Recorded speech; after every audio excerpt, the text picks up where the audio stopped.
Friends బాగున్నారండి అందరూని ఈ రోజు క్లాస్లో ఏంటంటే మనకి పెద్ద సైజు బ్లౌజుల దగ్గరికి వచ్చేటప్పటికి బ్రెస్ట్ ఎక్కువగా ఉన్న వాళ్ళకి మనం నార్మల్గా వేసినట్టుగా డాట్ వేసాం అనుకోండి సూదిగా పైకి నిలబడినట్టుగా వస్తూ ఉంటుంది.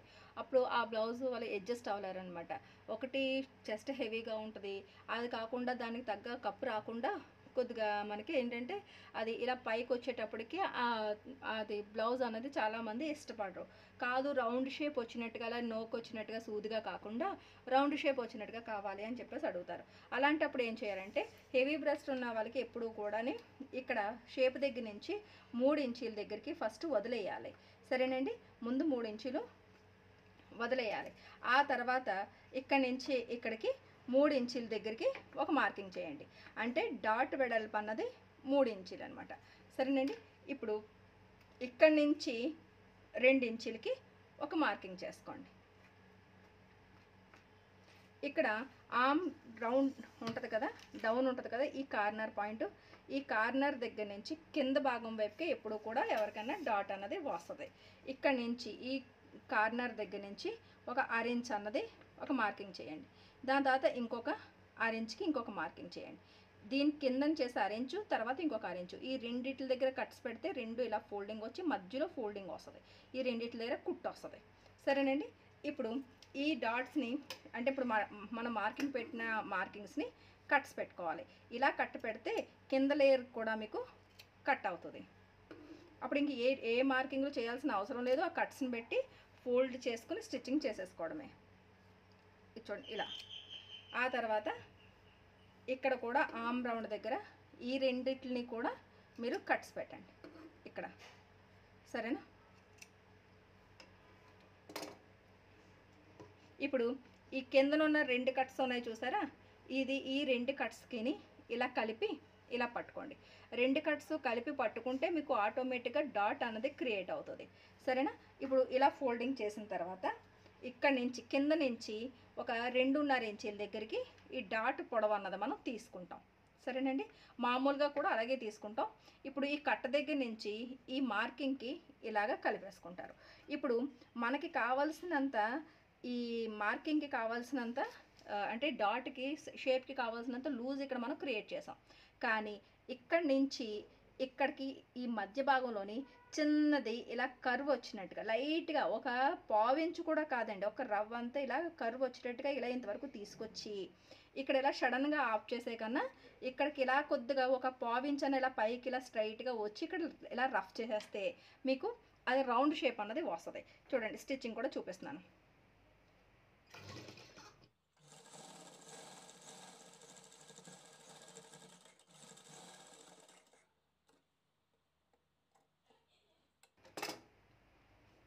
చూసారు కదా, ఇలాగ మీకు ఇక్కడ ఈ నోక్ అన్నది రాకుండా ఇలా రౌండ్ షేప్ అన్నది ఇలా వస్తుంది.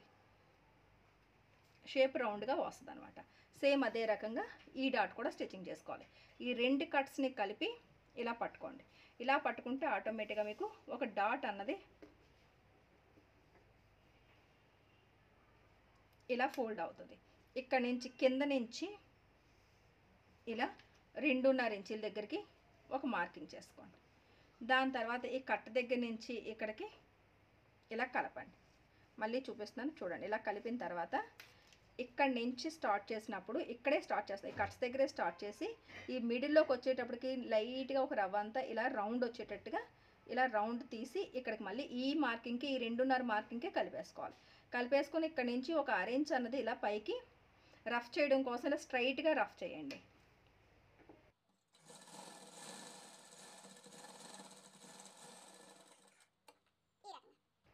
ఇప్పుడు ఆటోమేటిక్గా డాట్ అన్నది మీకు రౌండ్ షేప్ వస్తుంది.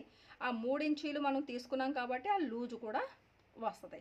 సరేనా, దాని తర్వాత ఇక్కడ మనకి ఇటువైపు కట్ట ఉంది చూసారా, ఈ కట్ట దగ్గర నుంచి ఇలాగ 2 అంచులు ఒకదాని మీద ఒకటి వచ్చేటట్టు పట్టుకుని హుక్కుల వైపు ఇలా పట్టుకుంటే కట్ట దగ్గర కరెక్ట్గా ఇలా ఫోల్డ్ చేసి పట్టుకుంటే మీకు ఆటోమేటిక్గా ఒక ఫోల్డింగ్ వస్తుంది. ఇలా స్ట్రైట్గా ఫోల్డ్ చేసాం అనకుండా ఈ కట్ట దగ్గర ఇలా పట్టుకొని ఒకదాని మీద ఒకటి అంచు ఉండేటట్టు ఇలా పెడితే మీకు ఆటోమేటిక్గా ఫోల్డింగ్ వస్తుంది. ఈ ఫోల్డింగ్ మీద 2.5 ఇంచీలు ఇక్కడి నుంచి ఇలా 2.5 ఇంచీల దగ్గరికి ఒక మార్కింగ్ చేయండి. ఇక్కడ ఏదో ఒక పెద్ద నెంబర్ నుంచి ఒక పావించు ఇక్కడ నుంచి ఇలాగా ఒక 2 గీతలంత వెడల్పు తీసుకుంటే దీన్ని పావించు అంటాం. సరేనా? అక్కడి నుంచి ఇక్కడికి ఇలాగా కలిపేసుకోండి. ఇందులో మళ్ళీ ఎటువంటి తేడా ఉండదు. ఇది నార్మల్గానే ఇక్కడి నుంచి వచ్చి ఇలా ఇక్కడ సన్నంగా ఎండ్ చేసేస్తారు.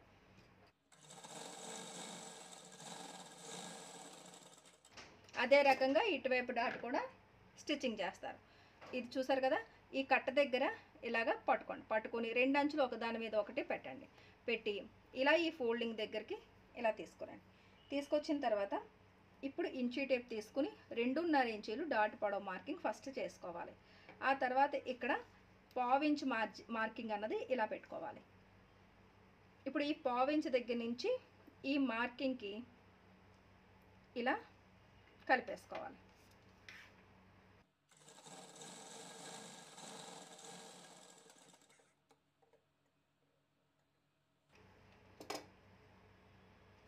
దాని తర్వాత ఇప్పుడు ఆర్మ్ రౌండ్ దగ్గర ఉన్న డాట్, ఈ 2 డాట్స్ ఇలా వేసి ఇలా ఇక్కడికి ఇది ఇలా ఫోల్డింగ్ వస్తుంది, ఇది ఇలా ఫోల్డింగ్ వస్తుంది.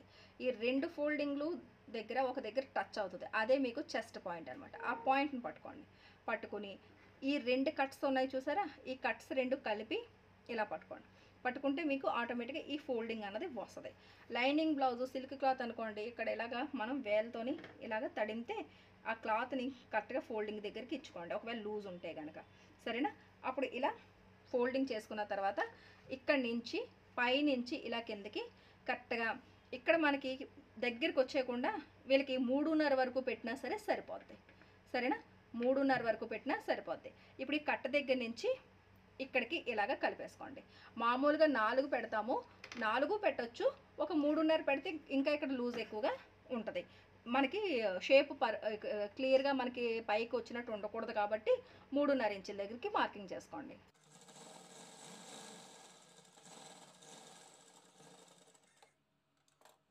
అలాగే ఇటువైపు కూడా ఇది చూడండి, ఇలా మనకి ఇలా ఫోల్డింగ్ వస్తుంది, దీని ఫోల్డింగ్ ఇలా వస్తుంది. ఈ 2 ఫోల్డింగ్ దగ్గర ఒక పాయింట్ దగ్గర కలుస్తాయి, అది చెస్ట్ పాయింట్. అక్కడి నుంచి ఈ 2 కట్స్ ఇలా కలిపి పట్టుకుంటే మీకు ఒక ఫోల్డింగ్ వస్తుంది. ఇక్కడి నుంచి సేమ్ ఇందాక పెట్టినట్టుగా అటువైపు ఎంత పెట్టారో ఇటువైపు కూడా ఒకేసారి నీట్గా మర్చిపోకుండా 3.5 ఇంచులకి మార్కింగ్ చేసుకోండి. ఈ కట్ట దగ్గర నుంచి ఇది కట్టకు ఎప్పుడు కూడా మీకు ఫోల్డింగ్ అనేది పావించే ఉంటుంది. ఎందుకంటే 1.5 ఇంచు మధ్యలో గ్యాప్ ఇచ్చాం కదా, మధ్యలో ఫోల్డ్ వస్తే ఇది పావించే ఉంటుంది. ఈ కట్ట దగ్గర నుంచి ఇక్కడికి ఇలాగా కలిపేసుకోండి.